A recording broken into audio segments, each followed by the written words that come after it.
ଭଡ଼ା ନେଇକି ଆସିଥିଲି ଷ୍ଟେଟ୍ ବ୍ୟାଙ୍କ ପାଖକୁ ବର୍ତ୍ତମାନ ଦେଖିଲା ବେଳକୁ ଏଠି 1 ହାତରେ ନିଆଁ ଲାଗିଯାଇଛି। ଖାଲି ଆସିଲି ନା କେତେବେଳେ ସଫାସଫି କ'ଣ ଚାଲିଛି ତାଙ୍କର। ଡେଲି ନିଆଁ ଲାଗିଯାଉଛି ତାଙ୍କର କ'ଣ କିଛି ବୁଝା ପଡ଼ୁନି। ପାର୍କିଂ ପାଖରେ ଯୋଉ ଦୋକାନ ଥିଲା ସେଇ ନିଆଁ ଲାଗିଯାଇଛି। ଦେଖନ୍ତୁ ପାର୍କିଂ ପାଖରେ ଯୋଉ ଥିଲା ପୋଲିସ ସବୁ ଏମିତି କରୁନି ସବୁ ଅଛନ୍ତି ସଫାସଫି ଚାଲିଛି। ଆଇଥିଲେ ମୁଁ ଟିକେ କରିଦେବା ଆପଣମାନଙ୍କ ପାଇଁ ଭିଡ଼ିଓଟେ ଆଉ। ନିଆଁ ଲାଗିଯାଇଛି କ'ଣ କାଲି ରାତିରେ।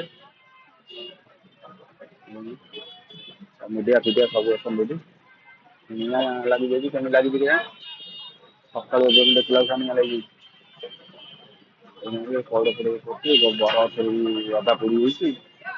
କ'ଣ କହିବ କେତେ ଲୋକଙ୍କର ସବୁ ଜିନିଷ ପତ୍ର ସବୁ ନଷ୍ଟ ହେଇଗଲା। କ'ଣ କରିବା କ'ଣ